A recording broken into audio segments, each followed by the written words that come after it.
If you've forgotten your cPanel login or you need to reset your Namecheap cPanel password, this video will walk you through the safest and easiest way to do it. I'll show you exactly where to find your hosting details, how to locate your cPanel username, and why Namecheap won't show your existing password for security reasons. Then I'll show you how to reset it properly so you can get back into your hosting account fast. If this tutorial helps you, make sure to hit the like button and subscribe for more simple tech guides. Alright, let's jump in. First, log into your Namecheap account. Once you're inside your dashboard, look at the left-hand sidebar and click on Hosting List.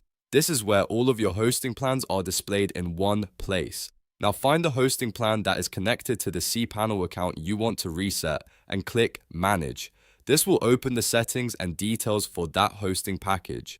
Next, look through the hosting account details until you find your cPanel username. This username is important because you'll need it for the reset process. If you're trying to find your current password, Namecheap generally does not display the existing cPanel password for security reasons, so that's completely normal. Instead of trying to retrieve the old password, you should use the Reset Password option. This is the correct and secure method to create a new one.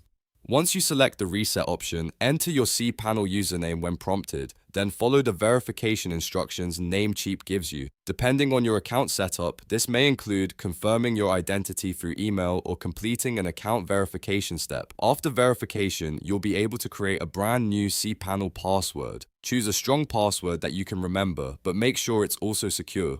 Once it's saved, use that new password to log in to cPanel again. If the password reset works, you should now have access to your hosting panel without any issues, and that's it. You've successfully reset your Namecheap cPanel login the safe way. If this video helped, don't forget to like, subscribe, and check out the other tutorials on the channel for more quick hosting and website tips.